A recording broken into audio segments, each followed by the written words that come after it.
Welcome back to Outriders. In this video we are back on the subreddit taking a look at issues and stuff posted by the community. And this is part 2 of the 3 I've done where I literally spent 5 or 10 minutes going through. And within the span of like a day or two of like people actually posting stuff, I managed to find 24 issues. And before we jump into this video, make sure you are subbed to the channel, turn notifications on, and if you want to support me as a creator, there are channel memberships, Patreon, and a merch store you guys can take a look at in the description. Remember, all of that stuff is optional, and without further ado, let's jump into it. This first one, starting it off, anyone know how to fix the scrap grenade mod after it breaks without leaving the party? Of course, I finally got this mod and it doesn't work just like this whole game, but is there a way to make it work again without leaving the game or party? And I mean, the scrap grenade mod has been broken ever since the game came out. They haven't even bothered acknowledging that it's broken, let alone looking into it.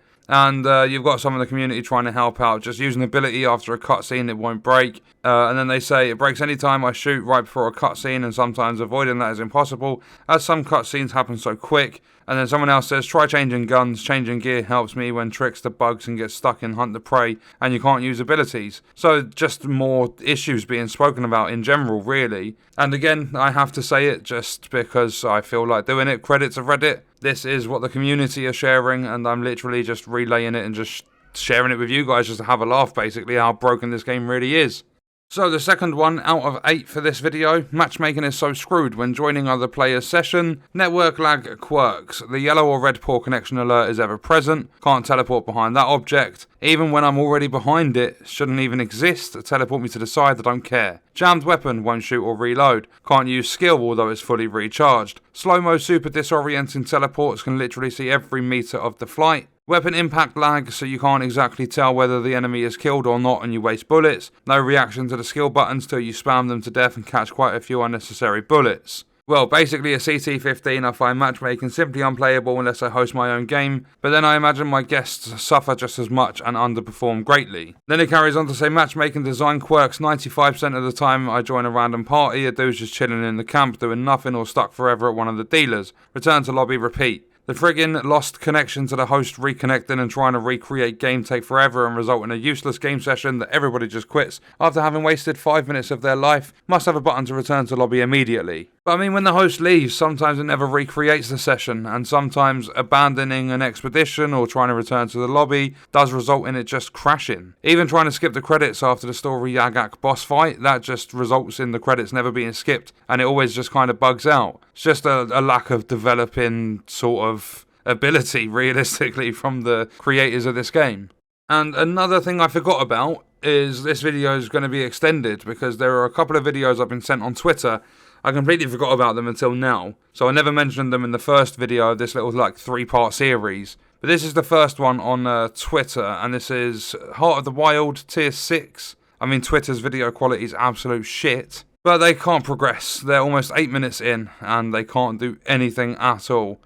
There are no enemies left or anything like that. I think it might actually be bugged, and there might still be an enemy somewhere that they haven't spawned in, or something like that. I don't know what's actually going on, but as you can see, they can't progress, and they're not being attacked by anything. So, yeah, well done with your progression blockers, PCF. And then the other one is a Silver Timer, Chem Plant, Tier 14, and this one, basically, something happens when the server starts lagging. You can see the yellow connection bar top right, and they are trying to use Earthquake, and Earthquake is, and let's just say, Earthquake's on cooldown, but for some reason, it can still be spammed, and spammed continuously, and with Untamed Power on, yeah, let's just press play, you can see. They are literally spamming Untamed Power. So every time they go near an enemy, they're just going to deal, look, they can carry on doing it. They can deal like the 60-odd thousand they're dealing with Untamed Power just over and over again. As long as they get close to the enemy, you can see there like the damage coming in. 87,000 each hit. And you can just rinse it through the enemies. The thing is, I actually responded to this one. I had this happen, but it only lasted me a couple of seconds. Earthquake come back off cooldown and it stopped working after that. And I wanted to spam it for the entirety of the expedition, but I never had the opportunity to. This is another one of those funny ones. And for those Twitter ones, credit goes to IIMusic7K and Patrick. So, moving on to the third Reddit post. Yeah, weeks and weeks of working on damage mitigation, my arse. You guys should sell to someone who can actually make a game at this point because you have no idea what the fuck you are doing, and that is clear. So this one is literally 11 seconds long. And you can see it right at the start. The full 18,000 health with health regen like kicked in. And just boom, down to 5 and then dead. And it's because of the multiple attacks. It's because these enemies like hit you multiple times and you only ever see one attack. I don't know how they haven't got around to fixing this shit yet. And then this one is good luck signing in after another update. And if we go full screen on this one's a minute long, but let's have a look at what happens with this. Authenticating, start game, authenticating, and start game, and authenticating. And start game, and authenticating. It just carries on in a loop. Oh, it's taking longer this time. It's taking long. Oh, no, start game. I mean, it just carries on doing the same thing. And the only thing these developers can say is, oh, we've added further telemetry to our data so we can see where the sign-in issues are lying. And then, oh, we've updated it so you can see a better part of the process of you signing in and exactly where you're getting stuck. So basically, we've done two things. We've implemented two different features so that we can better find out what's going on with sign-in, because without those things, we don't have a fucking clue what's going on, and we still don't know how to fix it when we do know what's going on. That's exactly what I'm picking up from the devs at that point. And then this one says, inside PCF Studio on patch day. So this is how they act on the day of release of a patch. And this is 5 minutes before it comes out. Alright guys, what got done that I can include in these patch notes? Okay, let me rephrase. What can we say we've been working on? Because that is all they ever say. But then someone questions, is he talking to himself in the mirror? And then the original poster goes, nah, the guy he was talking to didn't respond. He works at PCF, my guy. That's the norm. So people are literally taking the piss in every aspect of this game, but rightfully so, it's a fucking mess. I just love it. 5 minutes before release. Let me rephrase. What can we say we've been working on? I mean, it took 2 or 3 weeks to release a patch just to have 4 fixes in it. And then someone else, Hunt the Prey. I'm tired of teleporting anywhere but behind the enemy. And no, there is no wall behind enemies. I see you fanboys. Please fix it, like now. Fudge. And then someone goes, this only happens to me if I'm playing online with a bad connection, and not always. If I'm solo, never. And then the original poster goes, I don't play multiplayer with my Trickster, so in my case it is solo. So this is happening just solo multiplayer. I mean, it's happened since the get-go. They've done specific fixes for Hunt the Prey and it still don't fucking work. I mean, it's just typical of this development company, isn't it? And then this was posted. So this is what's been going on since the patch on the 3rd of June. My survivability is a touch better. Now on Heart of the Wild, I get to the wall and it won't let me break it. I had to abandon the expedition on tier 12, finally getting the techno somewhat stout. Then I go into Mountain Outpost, get about 4 minutes in, only to have it crash, send me to the desktop. Other issues have had are blighted rounds go to instant cooldown without firing a shot, activating it goes straight to cooldown, and it's stuck for about 2 to 3 seconds without being able to shoot when pulling the trigger. Trigger held down, rounds in mag, but no bang bang. Fix one thing, 3 things break. Spaghetti code galore. I mean, absolutely spot on. It's so badly just broken in every part of the coding with this game. You will see bugs in this game for things you would never ever dream of seeing. You wouldn't be able, half the shit you see in this game, you can't make it up. You can't write it. There's just some things that will happen that you would never think of experiencing in any game in the world. But this game will let you experience that. And then the final post, and I wanted to just put this one out there. It's not a bug or anything. This is a thread on Twitter, and I'm gonna end with the caption. So this one from Lonely Goomba says, how do games like Balan Wonderworld get released? Does no one during the entire development process realise this game is terrible? It takes 5 minutes for a player to realise something is wrong.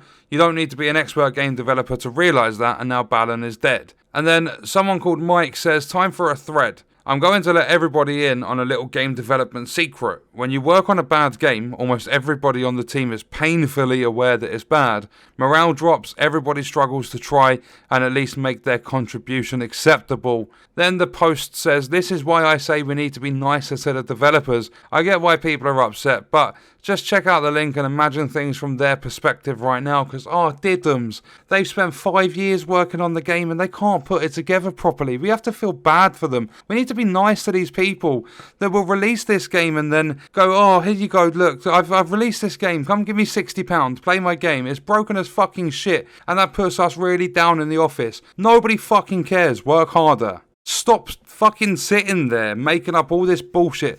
It's a morale drops so badly. Yeah, that's why you pick yourself up and you fucking do better. Literally any other line of work in this entire world, you mess up as badly as the developers have with this game, and you are sacked without a single question asked. Your boss is not going to take this bullshit, but every company in the gaming industry gets away with this bullshit. They all now have the mentality of release now, fix later. This is happening worse and worse with every game. Look at Anthem, look at Cyberpunk, look at The Division 2, look at Outriders, look at Biomutant with their massive patch a week after release. Yes, the game was good in terms of Biomutant. I've enjoyed all of the games. Talking about them being broken, I've enjoyed them all in some way. But that doesn't disregard the fact that they are releasing broken, needing patches. Every single game that has released in the last 3 to 4 years, pretty much, has needed some form of patch. Whether it's just a hotfix, whether it's a full-on patch. You see indie games getting patched all the time.